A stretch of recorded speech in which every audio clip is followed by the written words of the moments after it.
My name is Patricia Kathleen, and this podcast series will contain interviews I conduct with women, female identified, and non binary individuals regarding their professional stories and personal narrative as it relates to their perspective.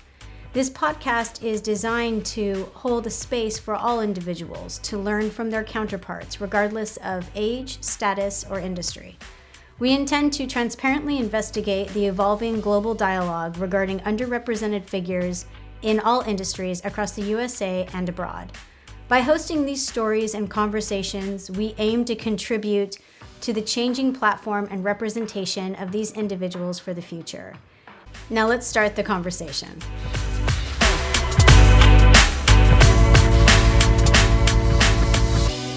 Hi everyone, welcome back. I am your host, Patricia, and today we are sitting down with Cassandra Shuck.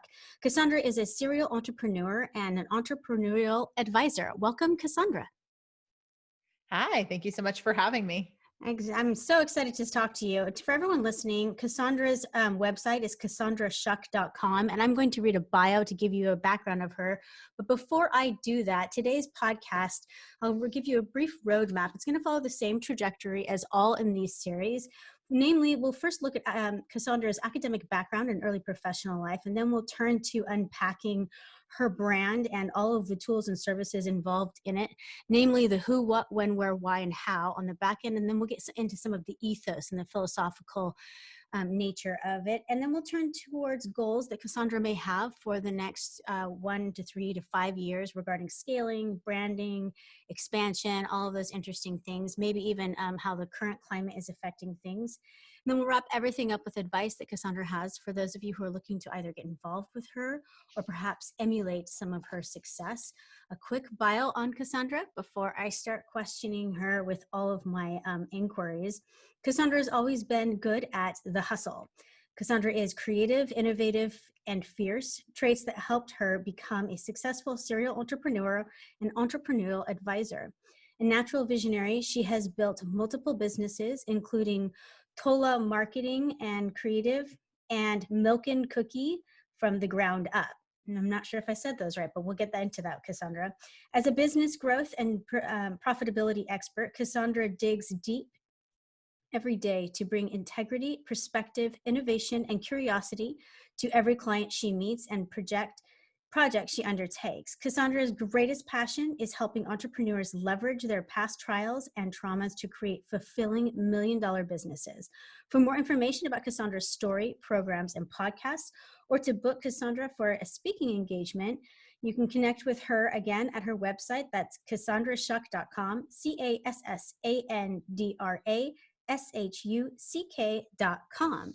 So Cassandra, I'm really excited to get into what you do and kind of talk about all of the services and tools that you use within your business. But before we do that, I'm hoping you can paint like a brief academic background and early professional life that brought you to this point. Yeah, totally. So I had a really different upbringing, I guess you could say, to kind of start. I actually still to this day do not have a high school diploma. I dropped out of high school. Really to get out of the environment that was like my household growing up. I grew up in a house that was just covered with drugs and alcohol use and physical and mental abuse. And I honestly did everything I could to escape that house. So one of those things that I did was to honestly drop out of high school. I had a mentor kind of along the way. She helped me test into college. I did an SAT test at 16, got a perfect score and said, sayonara, I'm leaving this house, and never looked back. So I kind of did the traditional schooling route, but a little bit earlier. I graduated with my bachelor's degree at 19, went on to get my master's degree by 21. So really kind of fast tracked that scenario. What was your bachelor's degree in? Yeah, it was international business, marketing relationships, and entrepreneurship. And did you do a grad school program? I did. It was an MBA in innovative entrepreneurship. Right. That's amazing. It's such a surreal jump out of, and it sounds like it's part of your story from looking over some of the literature on your website and what you cater to now. In fact, the populations that you serve, it's become part of like your core narrative, right? This quick jump. I mean, to have that kind of drive towards an academic career, you were just a baby, getting an MBA. What was your first job after that? Yeah, so my first job, I was actually in the auto industry. My parents loved cars. So it's actually another big piece of my story where I kind of did this corporate trajectory and looked for approval from my parents because I never got it in the household as a child. So I literally was a VP of marketing of their favorite auto manufacturer by the time I was 25. Wow. Were you And I was tempted like, to stay there? what's that? Were you tempted to stay in that industry? It's a young age to get there. I'm assuming the salary you were commanding was not too shabby. Salary was beautiful. Company car was $120,000. So Yeah. it was tempting to stay there, but I had this path where every 9 months I would kind of churn and burn the job that I was in. And if it was something that like was really passionate in the beginning, about 9 months later, I'd be like, wow. You, Cassandra, I'm going to back up really quickly. I lost you when you said, right after you said I would, you would kind of go through the job. You started just Mhm. doing the jobs. Will you just back up and go back to that point? Yeah, no worries. So I started actually kind of working in any job. I started working kind of in a job for about 9 months. And if it was a job that I would be super excited about, 9 months later, I would kind of be done with it. I would be exhausted. I wouldn't be fulfilled. And I really started getting into this space of questioning why that was happening. Because by the time you've hit that fourth cycle, and it's, been 4 9 month cycles constantly progressing in the companies that I was in, I Mhm. was just kind of like, why am I doing this? And honestly, that's when I actually started diving into more of the personal development, kind of starting to heal my past and realizing that I was actually, again, hindsight being 2020, looking for this approval and love in these jobs that I was getting. That's interesting. So was there a self-sabotage attached to it, or did you just constantly need the new experience and thrill of a new position? So I think it was the new experience and thrill. There wasn't self-sabotage. If you looked at it from on paper, everything was going great and I was moving up in the companies that I was in super quickly. For me, it was more along the lines of me getting this job and then actually going back to my parents, both the abusers, and Mhm. saying, look at what I did. Look at how great I am. Like, will you love me? Will you give me that gold star? And Yeah. kind of seeking that love and approval. I'm wondering throughout all of this, without diving too much into your, interpersonal life and details that you may or may not want to divulge with us today, but it sounds like there's a lot of actual therapy applied to this growth and this self-realization that you had. Was that done like on a professional level, or was it all kind of this internal retrospection and dialogue that you did with yourself? So it was a combination of every therapy known to man. There Hmm. was a decent number of professional therapy. I worked with an EMDR specialist for a really long time because I was diagnosed with PTSD. I actually started going on more of a holistic journey as well. I worked with a yoga guru. I've worked with Reiki people and energy people. So I've kind of combined the best of like the Western and Eastern medicine to actually work through my own healing. Nice. It sounds driven, just like your academic career. I'm wondering, so after you kind of, when did that peter out? When did you find out the cycle and stop doing the every 9 month type of thing? Did it exist for years? Did it happen just for the cycle of 3 or 4 different positions? Yeah, it happened, honestly, from the time I graduated, so about age 20 till about 26. So it happened for about 6 years. Wow. And I would just kind of bounce from job to job, company to company. And like I said, I was progressing. So I would start out as a marketing manager and then go to the director and then go to senior director and then kind of move my way up. It just was not, it wasn't healthy when you look back at it as to what it was that I was actually doing from a mental state. No, and it's amazing how we can, how one is, if crafty enough, can put a spin on something unhealthy and make it look quite charming and successful. Absolutely. It takes a lot of bravery to take some of those things where success could be interpreted in that and say, but it wasn't a healthy system. It wasn't being motivated from a healthy means. Well, I It want was to me turn. attaching. Oh, go ahead. No, go please. It was you I was gonna say attaching. it was me attaching to someone else's like I desire for what my life should look like. So I figured, if I do get this VP job and I do get this really cool car and I do get all these things and this pension and 401k and all the things that look good on paper, I'm like, maybe then like for me, my parents will say like, you did a great job despite all of that you had to overcome with us. Right. Yeah, absolutely. Validation from without. I'm Mm-hmm. wondering, so how can you kind of launch us into, let's unpack Cassandra Shuck, the brand and your services. Let's start with the impetus for you launching it. Can you kind of draw a picture as to what you were doing at the time and why you chose to kind of go off and develop your own service and brand under CassandraShuck.com? Yeah. So honestly, Cassandra Shuck came out of Tola marketing. So I had decided one day when I was at this job, I said, I'm done at the end of this season. And I went in and I put my 2 weeks notice in, and my boyfriend at the time, which is now my husband, said, what are you doing? Where are we go? Like, what's going to happen with all of this? And I was like, I'm going to go do my own thing. And that was how Tola was born. So Tola was and still is a full service marketing agency for female entrepreneurs. And it's anything from website design, graphics, logos, SEO, kind of that whole world.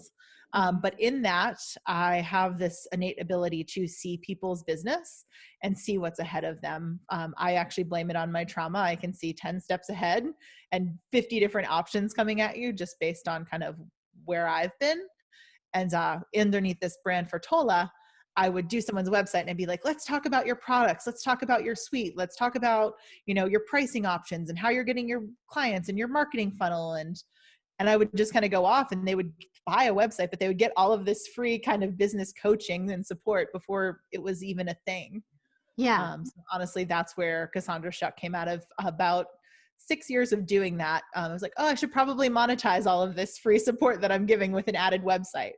Absolutely. When would you say it was launched? So I would say it was launched honestly about 4 years ago. Around 2016. Yes. Nice. And then was it just you as far as the founder? I know that you had the Tola affiliation and things of that nature, but for this specific, like the Cassandra Shuck end of it, did you take any funding? Did you bring anyone else on board as a co-founder? Was it all you bootstrapped? How did that work? It's 100% all me. So for me, honestly, I moved over one of my executive assistants from Tola and a couple of my team members from Tola. And honestly, it was bootstrapped and stood up pretty easily. I have had the funding because of Tola and a couple of my other companies. So I like to say that they kind of poured a little bit into Cassandra Shuck, but not from like an investor standpoint or a co-founder. It's 100% my personal brand now. Nice. Can you get into like the areas or the people that you tend to specialize with, like your ideal clientele? Is it everybody? Are there very niche specific people? Can you kind of climb us through that as far as who you've had thus far? Yeah, absolutely. So I tend to work with someone who has some sort of limiting beliefs or self-doubt. So for the most part, my marketing is geared towards women, but I do have a couple smart men, they like to call it, that actually do work with me. So I'm not really gender specific, but it's someone who has had some success in their business and gets hung up on the little things that are limiting beliefs for them. So they might not be, and we may face issues where there's worthiness issues, where there's money issues, whether there's communication issues and not asking for what it is they deserve. And honestly, a lot of the work that I do ties heavily back into their story and to their trauma, but then also ties into hardcore business strategy. So we may figure out that, you have a problem with self-worthiness and money, but we're going to figure out why that happened. You're going to figure out your target hourly income, and then we're going to figure out how to price your products accordingly. So I kind of like to work both sides of it. Yeah. How do you decide what kind of techniques are going to, does it just come to you? It sounds like there's this organic process about as far as what techniques will work for which client. Yeah, so I have kind of a toolbox that I've created. And for me, I try to figure out what is the one thing I can do initially that's going to move the needle the most. I am not a huge salesperson. I don't love, following up with someone 10 times for them to buy a program. But if I can do something for, an hour with them and they can move the needle, they come back to me on a continuous basis. So it's really for me having kind of this seeing where to go and having this proof of concept that I'm able to just dive in and say, okay, this is squeaking the loudest. If we fix this, you'll see some initial success, and then we can go ahead and fix some of the other ancillary items. And Absolutely. it's a cycle, as you know, in business. I mean, sometimes some things flare up for you, and other times, you up level to another level and you're like, oh, I thought I healed that issue where I wasn't picked for the kickball team. Like, I thought I healed that. Yeah. I mean, and putting your money where your mouth is, if you are actually moving the bottom line or moving the needle so that the bottom line is facilitated, that's enough motivation to, I mean, that's what everyone wants, right? It's Exactly. proof, it's change, it's active change. I personally am a big believer in action items. And Mhm. I talk to a lot of coaches that have these wonderful philosophical insights for, some of their clients, but they don't have a lot of actionable items. And I think it's because perhaps I'm limited in the way that I look at things. However, I think that they intend for their clients to develop action items on their own. How would you Mhm. describe your style as a coach? And would you even call yourself a coach? So I don't love the term coach. Hmm. I feel like coach for me is kind of standing on the sidelines, maybe cheering and doing a little bit of support.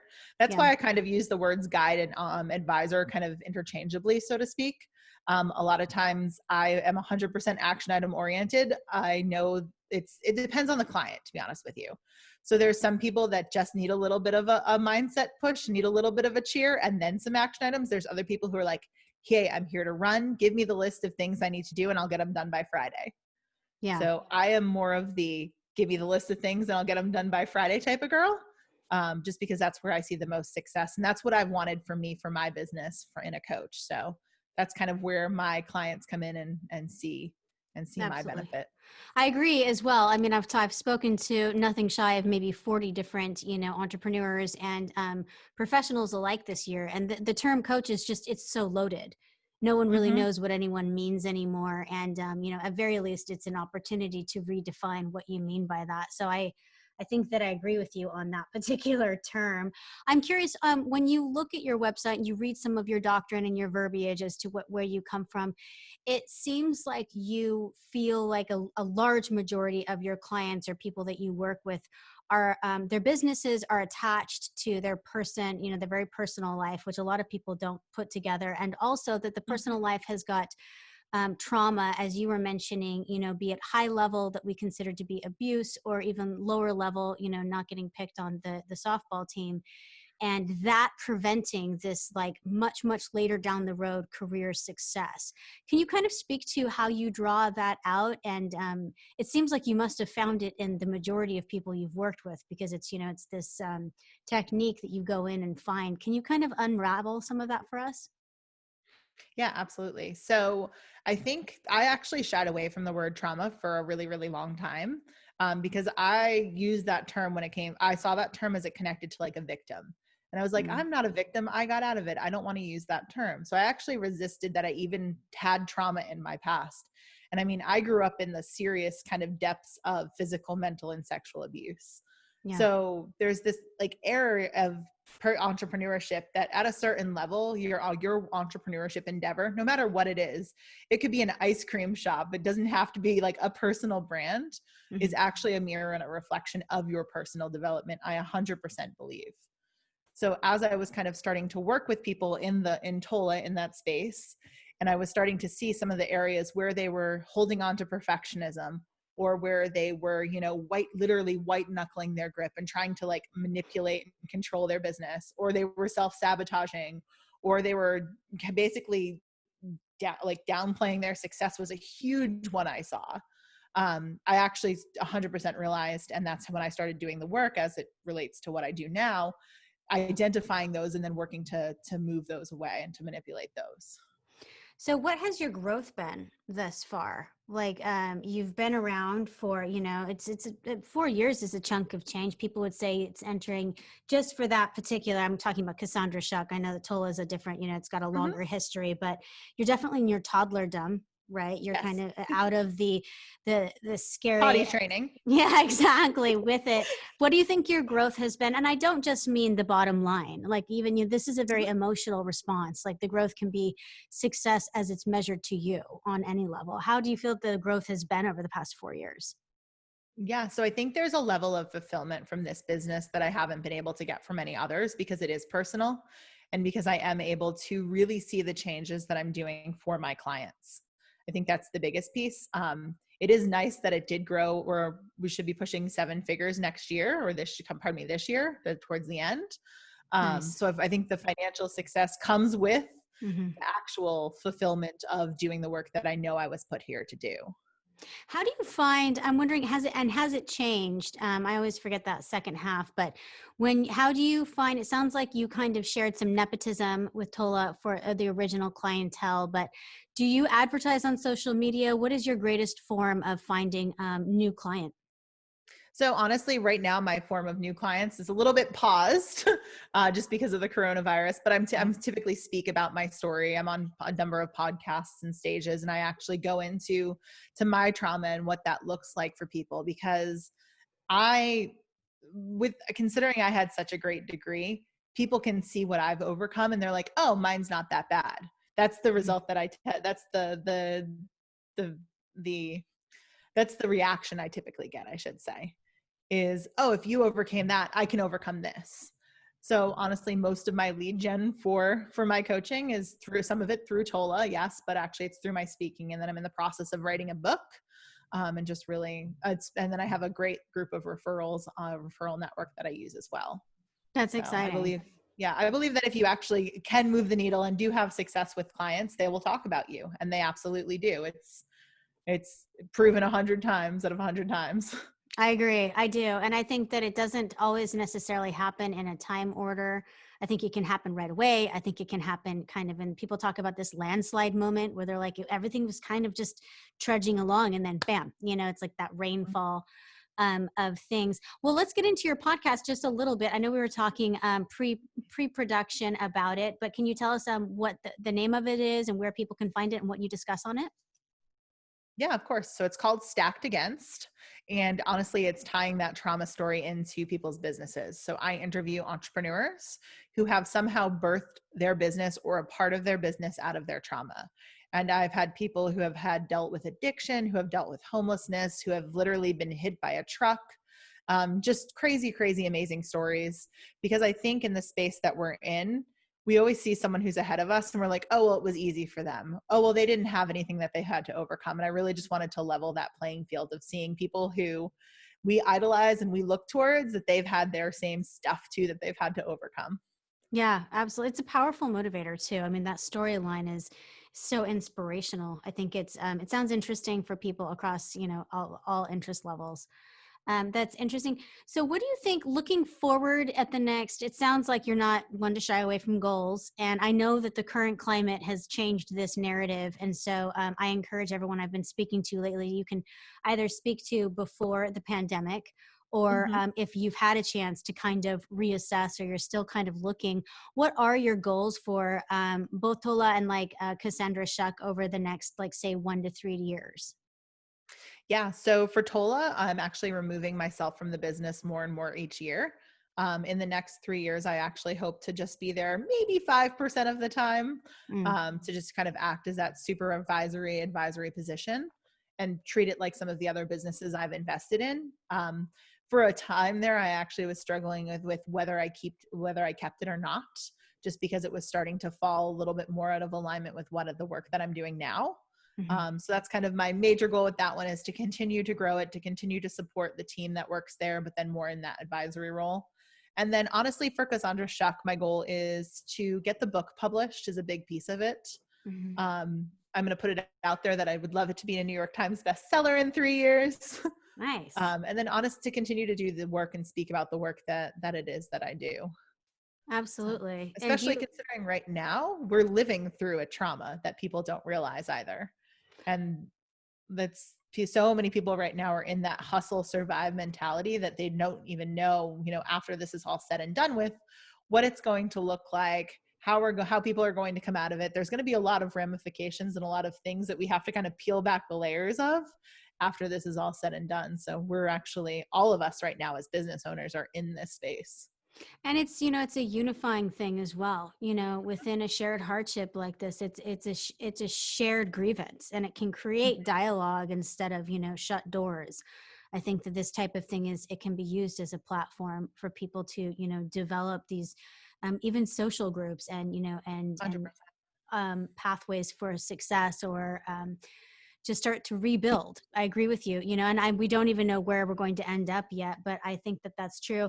I wondered with that, when I looked at all of your information prior to speaking with you, do you have pieces of advice that you could give people right now regarding when you're in the middle of trauma, it being, let's talk about just the COVID, trauma. Do you have pieces of advice that you would give everyone listening about in regards to how to handle it or how to look at it?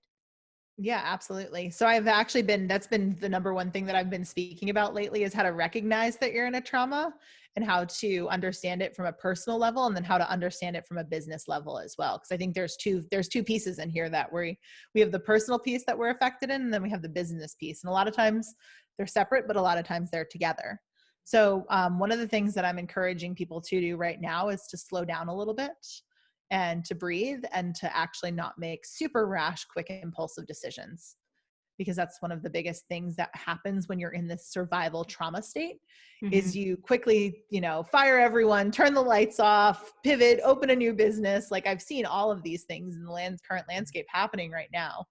And then people will go, after this is said and done, they'll go back and kick themselves. So my whole thing right now is to not make those impulsive decisions, and to really work on human issues, is what I'm calling them. So Yeah. if you have employees, being there for your employees, being that communicator, trying to be that leader, that strong face, but really slowing down the role, and not taking it, not basically just flipping the switch and throwing baby out with bathwater right now.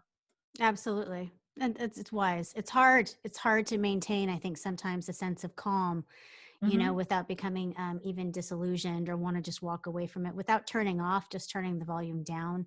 That's frequently a difficult one in times of crisis, I think. Well, I wrap And I up feel like, every, uh-huh, go ahead. oh, I was going to say as well, I feel like right now, we do have the time and space for people to start figuring out things maybe that weren't working, or that, could be working a little bit better. So basically taking some gratefulness to that space that, us as entrepreneurs generally don't have as well, is absolutely huge. Absolutely. Yeah, I concur. Well, I was going to say, I wrap up every podcast with usually drawing this, what I think is maybe a little darling, scenario of someone as I've heard them be to me on the podcast, and writing it back. But given that your story is filled with such candor, and bravery and honesty, it feels inappropriate. So I've restructured my final question into being something probably a little bit more mature, and I might just go on doing this in the future. But I'm wondering, if someone came up to you tomorrow, and it's important that the person in your head be female, or female identified, or non-binary, not a male, and not coming from a place of privilege like that. And they asked you for, your top three pieces of advice, and they were in a very similar life path as you, and they had suffered trauma, and they'd identified it, and they were using it as a springboard to go on and further their future career. What are the top three pieces of advice that really would have serviced you most when launching like Tola and all of that back in the day? Oof. Breathe is the first one. Absolutely. Just taking a breath, taking a moment, taking a beat. That's actually where I first realized that Tola was what needed to be born. Was that I was actually on a 6-week kind of sabbatical from work. So actually being able to have that spaciousness and just being able to breathe for a moment is definitely number one. Number two, there's so many that are just going through my head right now. Yeah. I would have to say, think about it as who you want to serve, and how you want to show up in the world. And then think about a former version of you and what it is that she would need. Because I feel like so often we kind of get bogged down into the shoulds, and we don't actually think about the former version that we would have loved to lend a hand to and like pulled a sister up. So I feel like that was a really, really big piece for me as well. Launching into my personal business more so than Tola. And then I would say the next piece is honestly just, if it's calling to you, and if you keep hearing it, and if it keeps reoccurring in dreams and coming up when you're journaling, and, coming up in a meditation form or wherever, honestly, start to listen to that call, because that's actually your intuition talking to you about what you should be doing. and not needing to fit necessarily within this box that society wants to put you in. Or Those are great. I love that. All right. So for everyone, I always summarize. So I've got breathe, think about who you want to be and how you want to show up and what the you in the equation would look like and what you would need in order to serve that community and need. And then finally, listen to your calling. Pay attention to those things that keep showing up, those thoughts and dreams over and over. I love those. It's so hopeful. And we need that right now. You know, we need that. We need that hope. And one of my favorite quotes of all time, and I think I say it far too much, is from an old philosopher named Jean-Baptiste. And it says, against my will, hope entered into my heart. And I think it just describes the human spirit. And I think you just did that so well with that as well. We are all out of time, but I wanted to say thank you so much, Cassandra, for giving us your story and kind of walking us through everything. I really appreciate it. I appreciate your candor. And I really hope that we can talk again in the future. Yes, thank you so much for having me. Absolutely. For everyone listening, we've been talking to Cassandra Shuck. You can find her at cassandrashuck.com. And thank you for giving us your time today. And until we speak again next time, stay safe and remember to always bet on yourself. Sláinte.